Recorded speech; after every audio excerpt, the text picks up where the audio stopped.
Bryson! Hi, Bryson. This is Grammy, and this is Bruno and Layla, and this is Chapter 12 of The Lemonade War. This chapter is called Waiting Period. Waiting period, a specified delay required by law between taking an action and seeing the results of that action. Jessie wanted to have fun. She really did. But it seemed like the more she tried, the less she had. First, the drive to the beach took 2.5 hours because of traffic. Jessie felt the car lurching forward stop. Memo to myself, said Mr. Moriarty. Never go to the beach on the Sunday of Labor Day weekend, especially when there's been a heat wave for more than a week. In the back seat, Jessie and Megan played license plate tag and magnetic bingo and 20 questions. But by the end of the car ride, Jessie was cramped and bored.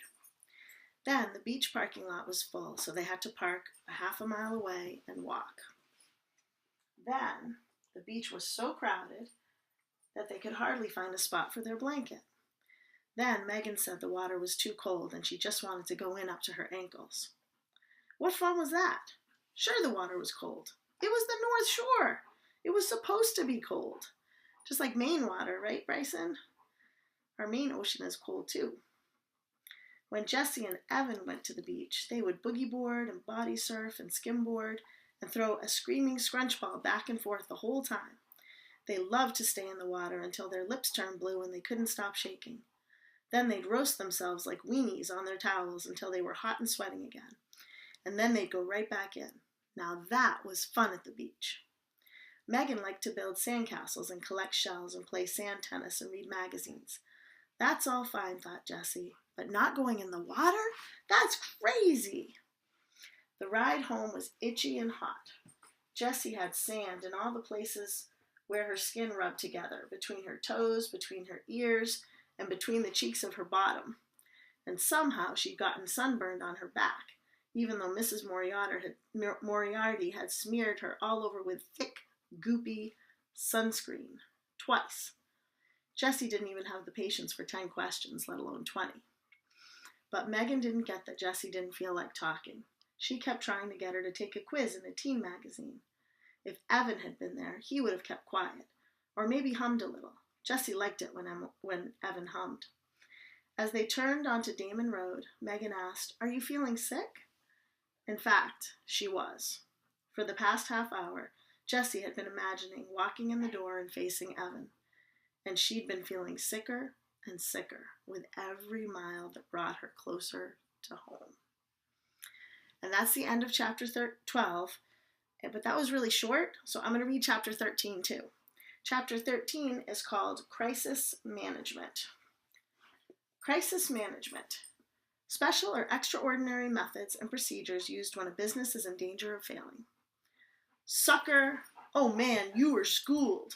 Preschool baby. For the third time that afternoon, Scott Spencer had gotten the drop on Evan, dribbling around him and then hitting the easy layup.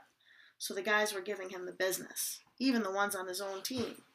It was Evan, Paul, and Ryan against Kevin Toomey, Malik Lewis, and Scott. Evan wished that Scott hadn't shown up, but he had, and they needed the sixth guy for the 3-on-3 since Jack had gone home to ask his mom if they could all swim at his house. So what was Evan supposed to say?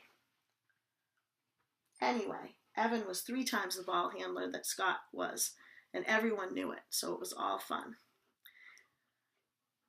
But it didn't feel like much fun to Evan. "What's up, man?" Paul asked. Evan dribbled the ball back and forth, left hand, right hand, and then through his legs. "Hey, it's hot," he said.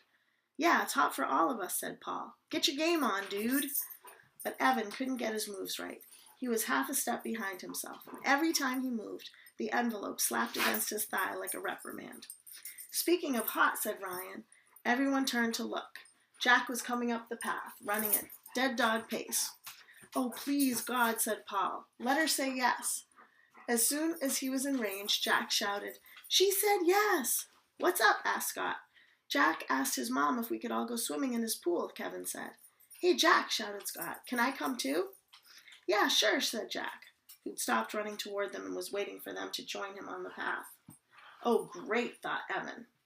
But he wasn't about to turn down a dunk in the pool just because Scott Spencer would be there. Nobody wanted to go home for suits and towels. Kevin, Malik, and Ryan were wearing basketball shorts anyway, so they could swim in those. "We've got enough suits at the house," said Jack. "My mom saves all our old ones." At the house, Evan changed into one of Jack's suits. He wrapped up his underwear and shirt inside his shorts and put the bundle of clothes on the end of Jack's bed next to all the other guys' piled up clothes. It felt good to drop the heavy shorts with the envelope stuffed in the pocket. Then, just to be sure, he put his shoes on top of his pile of clothes. He didn't want anything to happen to that money. They played pool basketball all afternoon. Even though the teams were uneven, Mrs. Bagdasarian brought out drinks and cookies and chips and sliced up watermelon. Every time one of them went into the house to use the bathroom, she shouted, "Dry off before you come in." But she did it in a nice way.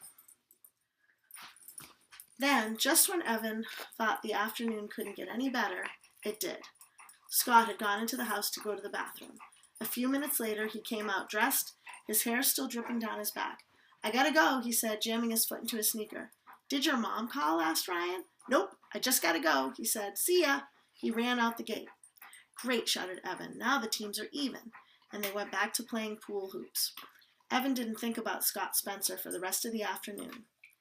He didn't think about Scott Spencer until he went into Jack's bedroom to change back into his clothes and noticed that his shoes were on the floor and his shorts weren't folded up. I wonder what happened, Bryson. I wonder what happened. All right, well, that's the end of chapter 13. The next chapter is chapter 14, and I'll read that one tomorrow, okay? I love you, and I miss you. Bye-bye.